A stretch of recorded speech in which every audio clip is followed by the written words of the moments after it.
पहला पाठ। लेवी ग्रंथ के अनुसार आज का पहला पाठ, अध्याय 23, पद संख्या 1, 4 से 11, 15 से 16, 27 और 34 से 37 तक। प्रभु ने मूसा से कहा, प्रभु के पुण्य पर्व जिन्हें समारोह के साथ निश्चित समय पर मनाना चाहिए इस प्रकार हैं। पहले महीने के 14वें दिन संध्या समय प्रभु के आदर में पास्का है, और उस महीने के 15वें दिन प्रभु के आदर में बेखमीर रोटियों का पर्व है।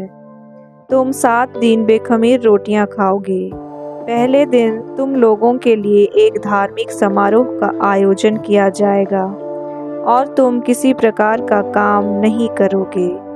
तुम 7 दिन प्रभु को नैवेद्य चढ़ाओगे। 7वें दिन तक धार्मिक समारोह का आयोजन किया जाएगा, और तुम किसी प्रकार का काम नहीं करोगे।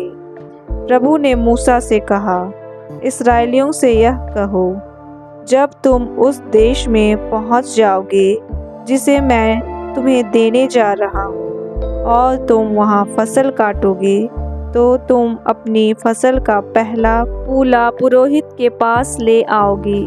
वह विश्राम दिवस के दूसरे दिन उसे प्रभु के सामने प्रस्तुत करेगा, जिससे तुम्हें ईश्वर की कृपा दृष्टि प्राप्त हो जाए।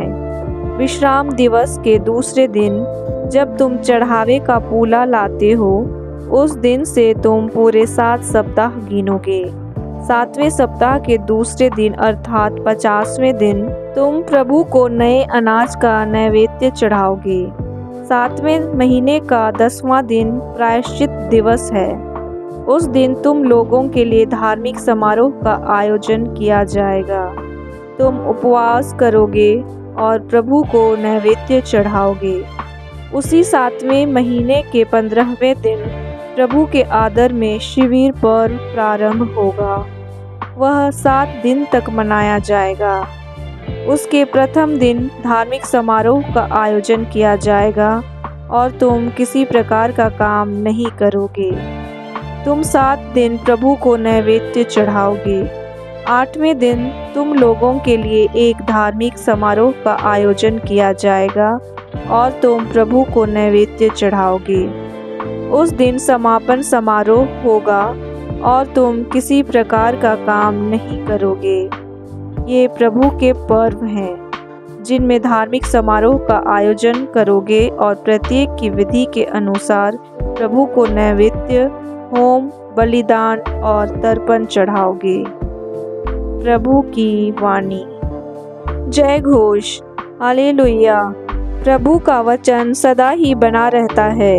उस वचन का सुसमाचार आप लोगों को मिल गया है। हालेलुया। सुसमाचार। संत मत्ती के अनुसार आज का पवित्र सुसमाचार, अध्याय 13, पद संख्या 54 से 58 तक। यीशु अपने नगर आए और लोगों को उनके सभागृह में शिक्षा देने लगे। वे अचंभे में पड़कर कहने लगे, इसे यह ज्ञान और यह सामर्थ्य कहाँ से मिला? क्या यह बढ़ई का बेटा नहीं है? क्या मरियम इसकी माँ नहीं? क्या याकूब, योसेफ, सिमोन और यूदस इसके भाई नहीं? क्या इसकी सब बहनें हमारे ही बीच नहीं रहती? तो यह सब इसे कहाँ से मिला?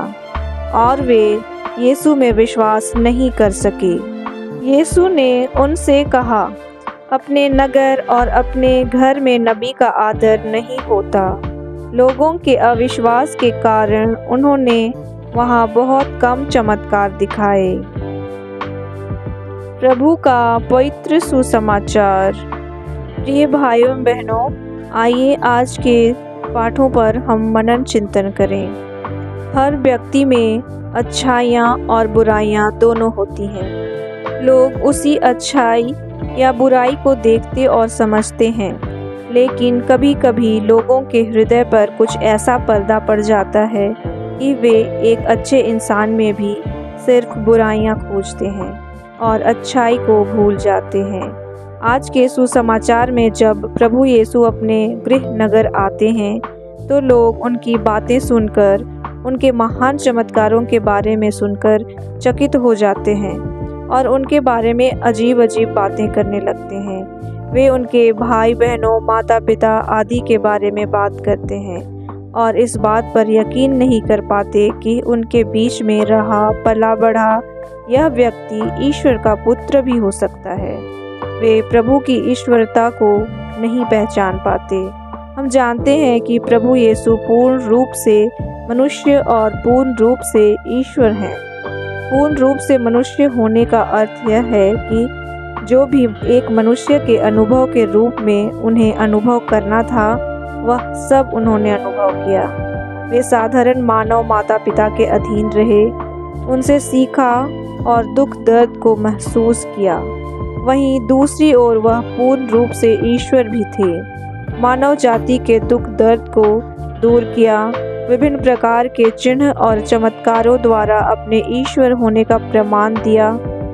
उनके अपने नगर के लोगों की यह कमी थी कि वे प्रभु यीशु की मनुष्यता से बढ़कर उनकी ईश्वरता को नहीं पहचान पाए।